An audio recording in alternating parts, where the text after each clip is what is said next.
마지막 사건도 알아보겠습니다. 음식점을 상대로 장염에 걸렸다면서 합의금을 뜯어내는 일명 장염맨이 붙잡혔다고요? 어떤 수법을 이용하고 있습니까? 실제 이제 이 남성 같은 경우는 이미 2020년에 그 코로나가 상당히 많이 이제 그 창궐할 때 그때부터 이런 수법을 사용을 했었었는데, 그러니까 전국 맛집을 한번 검색을 해가지고 무작위로 전화를 갖다가 하는 거죠. 그래서 하루에 한 10곳에서 20곳 정도 전화를 해가지고 내가 그 집에서 음식을 먹었다 또는 회식을 했다. 그런데 지금 내 장염에 걸렸다. 이것에 대해서 보상을 하라. 그렇지 않으면 어떤 그 영업 정지라든가 어떤 법적 조치를 취하겠다. 이런 식으로 이제 그 업주들을 협박을 해서 그 사실 이제 업주들 중에서는 거기에 대해서 응하지 않고 진단서 또는 영수증 가져오라 이런 사람들은 제외하고요. 나머지 많은 분들이 이제 여기에서 걸려들은 거죠. 그래서 이제 실제로 한 9천만 원 정도의 그 피해가 발생했다 이렇게 알려져 있습니다. 참 어려운 자영업자 상대로 파렴치한 범행을 저질렀는데, 이 장염맨이 2020년에도 비슷한 수법으로 실형을 살았다고요? 근데 또 이렇게 재범이 계속 일어나는 겁니까? 네, 그 당시에는 이제 그 사건 저도 이제 좀 그 분석을 했었었는데, 그 당시에는 조금 그 이 피해 액수가 이렇게 9천만 원까지는 안 됐었어요. 그래서 800만 원 정도 됐었는데, 그 당시에 피해를 입었던 업주들이 이제 그 인터넷에 서로 공유를 하는 그런 바람에 그렇게 됐는데, 이번에 수법이라든가 또 전화 통화 내용들을 제가 이렇게 들어보니까 훨씬 그때보다도 더 이제 그 대담하게 그런 어떤 그 수법을 사용하고요.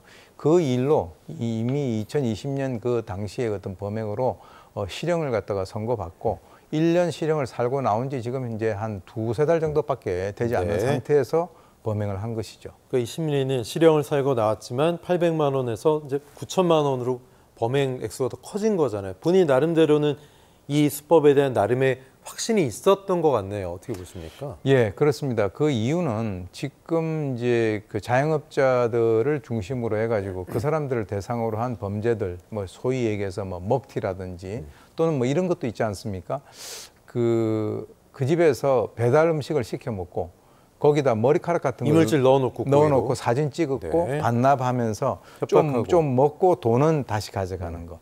이제 그거보다도 이거는 훨씬 더 어떻게 보면 악질이죠. 네. 그러니까 아예 자기가 가 보지도 않은 그런 그 맛집에다 전화를 해서 만약에 이제 그런 식으로 하게 된다면 사실 이 업주들의 입장에서는 이것에 대해서 뭔가 문제를 이렇게 키워봤자 본인에게 유리할 게 없다라고 생각을 하기 때문에 소액이긴 하지만 그런 식으로 뭔가 합의를 하려고 하는 그런 약점을 악용을 한 것이 아닌가 이렇게 생각이 듭니다. 또 맛집이기 때문에 작은 금액 그냥 액땜했대야 치고 주고 끝내자 이렇게 생각했을 수도 있겠고 그걸 또 이용했겠네요. 그렇죠? 그것도 있고요. 네. 또 요즘에 이제 그 식당 같은 경우는 별점. 네.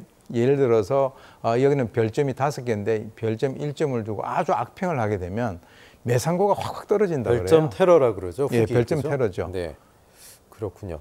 이 장염맨이 비슷한 수법으로 1년 살고 나온 전력이 있는데 이렇게 되면 이번에는 더 가중 처벌을 받을 가능성이 있는 겁니까? 예, 그렇습니다. 이게 이제 그 상습 사기가 되겠죠. 예, 지금 이제 그 어떻게 보면은 한 2달밖에 안 된 그 상황에서 지금 범죄를 저질렀는데 실제로 이제 이 상습 사기가 된다면 지금 이제 형의 약 2분의 1까지 가중을 하는 그런 상황이 되기 때문에 지금 이제 구속이 됐고 거기에 상응하는 대가를 받을 것이다 이렇게 생각이 듭니다. 알겠습니다.